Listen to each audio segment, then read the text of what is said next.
Hi, I'm Andrew from Parlogram, and in this video I'm going to take you through what I think are the top 10 best Beatles box sets of all time. I've never been keen on ranking songs or albums.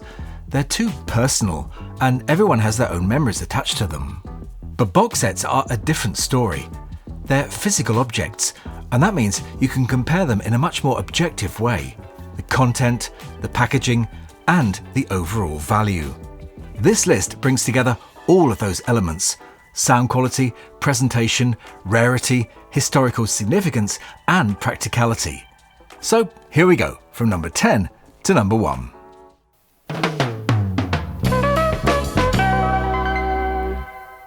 Number 10.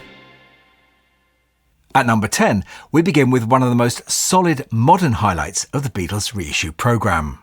This set gives you every UK single, newly cut by Sean McGee at Abbey Road from the original analogue cutting masters from the archives, the same tapes used for the original UK singles. The sound is crisp, dynamic, and in places deliberately raw. Exactly how those original UK 45s were meant to be. Some reviewers at the time thought the sound was a little too rough or lo-fi, but that's how these singles were cut in the 1960s. It's authentic, and that's the whole point. The thick card sleeves are a real treat too, adding a fun, international flavour to the set. It's still widely available for under $200, and for me, it's the most faithful, great-sounding and affordable way to experience the Beatles singles all in one package.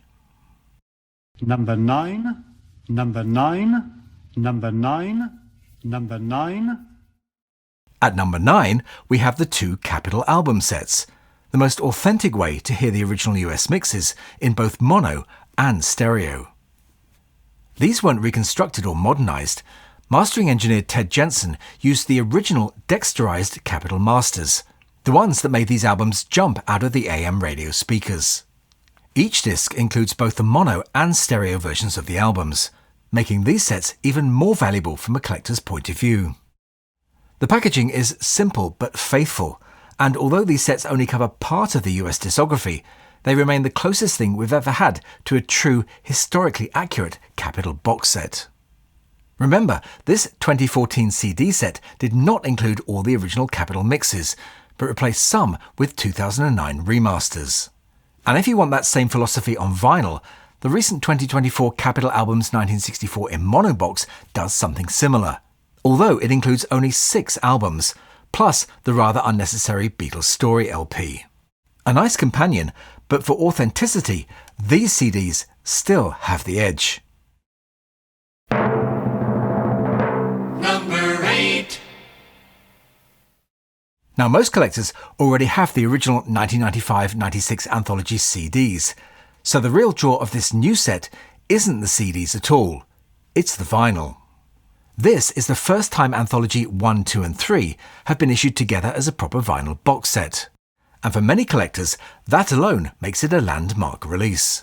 On top of that, Apple added a brand new Anthology 4 featuring previously unreleased material, newly mixed and curated to expand the original project. Whether you opt for the 8 CD set or the big 12 LP version, this box brings together all of the anthology material in one place for the first time, and in a format many fans have been waiting for nearly 30 years. It doesn't replace the original sets, but it finally turns Anthology into the kind of unified archival box set people always thought it should be. Number 7. At number 7, it's the stereo box, and I'm putting the CD version here rather than the vinyl. This 2009 set was the first proper overhaul of the Beatles stereo catalogue since 1987. And for most listeners, it remains the best, most consistent way to hear these albums in stereo. However, for me, the albums from Magical Mystery Tour onwards still sound more authentic on the 1987 CDs. The vinyl stereo box, which followed in 2012, looks nice on the shelf, but there's nothing especially special about the sleeves. They're not faithful flip-back reproductions like the mono set, and the sound is digital. Add to that the well-known issues with the US rainbow pressings, and unless you're a vinyl-only collector, the CDs are simply the better option. They're reliable, consistent, affordable, and still among the most practical way to own the entire stereo catalogue in one place. Number 6. The box that began the modern remix era. This release includes a brand new stereo remix, multiple discs of outtakes and session material, a DVD, a Blu-ray, and one of the most impressive hardback books in any Beatles box set. It set the template for every anniversary edition that followed. While Giles Martin's remixes aren't everyone's cup of tea, there's no denying that Pepper was groundbreaking. Working from the mono mix, the version the Beatles signed off on in 1967, Giles set out to create a modern stereo equivalent. The result brings the bass and drums forward, modernises the balance, and gives the album a depth and energy that many casual listeners felt the original stereo mix lacked. As a physical set, it's hard to fault. The outtakes are fascinating, the book is superb, and the extras, including John's circus poster, are genuine collector's items. Purists still point to the use of a poor quality version of the promo mix of Penny Lane, but taken as a whole, this box does justice to the album's legendary status and opened the door to the entire remix program that followed. Number 5. It's the White Album 50th Anniversary Super Deluxe, and for me, this is one of the most rewarding Beatles box sets ever released. The main attraction here is the Esher demos. Hearing them run through early acoustic versions of these songs at George's house in Esher is not only historically fascinating, it completely changes how you understand the album, and for many fans, they're worth the price of the box alone. The Blu-ray is another highlight, with high-resolution stereo, mono, and a superb 5.1 surround mix that really opens up the album in a way the original vinyl never could. And then there are the outtakes. You don't just get alternate versions of the album tracks, you also get rehearsals and early takes of Hey Jude, Revolution, The Inner Light, Across the Universe, Lady Madonna, a variety of unissued jams and improvisations, and even a previously undocumented 1968 recording of Let It Be. As a physical package, it's very well put together. The book is superb, the outtakes are fascinating, and the set as a whole gives you a deeper, more complete picture of the White Album era than anything Apple had released before. For me, this is the deluxe edition done right. Number 4. This one is a real sleeper. The 1980 World Records From Liverpool box. It's one of the most underrated Beatles sets ever released. Released through EMI's mail-order company World Records in November 1980, this 8-album, 124-track career-spanning compilation contained all the singles, the most essential B-sides, and a generous selection of material from every studio album. But it went one step further. Its compiler Simon Sinclair went out of his way to source a number of rare mixes and alternate versions that had never appeared on UK vinyl before.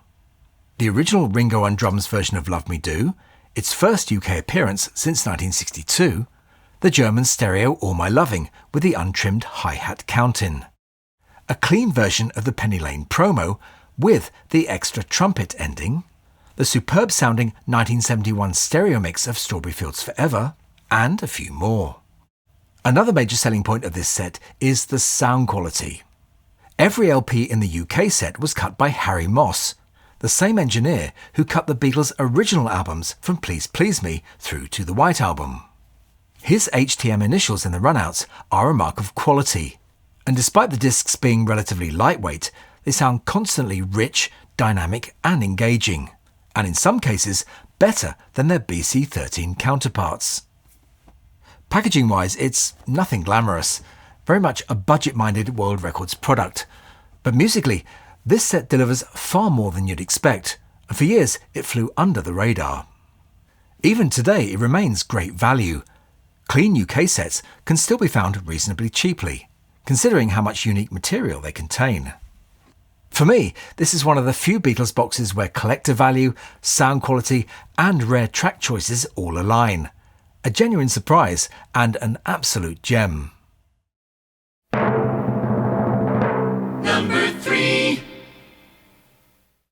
This is one of the greatest Beatles vinyl releases of all time.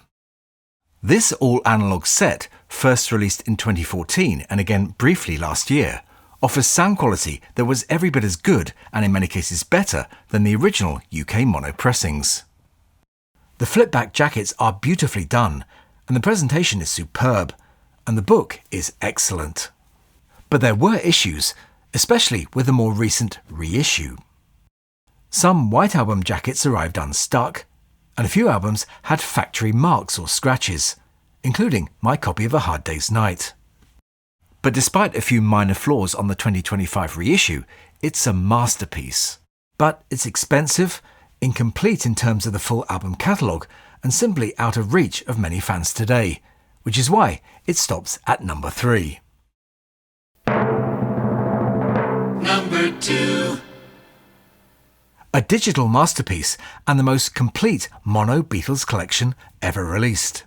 The 2009 mono CD box contains the full run of mono albums, plus the original 1965 stereo mixes of Help and Rubber Soul, which were omitted from the main stereo remasters and are unavailable elsewhere. The mastering is superb, dynamic, natural and uncompressed. The Japanese-produced mini LP and inner sleeves are among the best ever produced for CD. And compared to the vinyl box, this set is widely available and reasonably priced. It has, however, been heavily counterfeited, but genuine sets are easy to verify once you know what to look for. Counterfeits are cheaply made, with covers that are not properly glued together and no Emitex inners. The biggest giveaway, however, is the price. Remember, if it looks too good to be true, it usually is. Number 1. At number 1, it has to be the Beatles collection, otherwise known as BC13. First issued in 1978, this blue box remains the most complete, authentic and best value all-analogue Beatles collection ever made. Inside are genuine all-analogue stereo cuts of every UK studio album. The pressing quality is generally excellent, and crucially, it remains affordable and widely available on the second-hand market. No other Beatles box combines completeness, analogue authenticity, consistency, and value quite as effectively. It was issued across Europe until the catalogue went digital in 1987. My favourite sounding sets overall are the Dutch and UK boxes. Apart from the final German edition, which contains digital DMM discs, all BC13 sets are fully analogue, making them, for me, the best way to experience the original album catalogue as a whole. A good UK or Dutch set can still be found for around £300 or €300, and the vinyl is nearly always in great condition.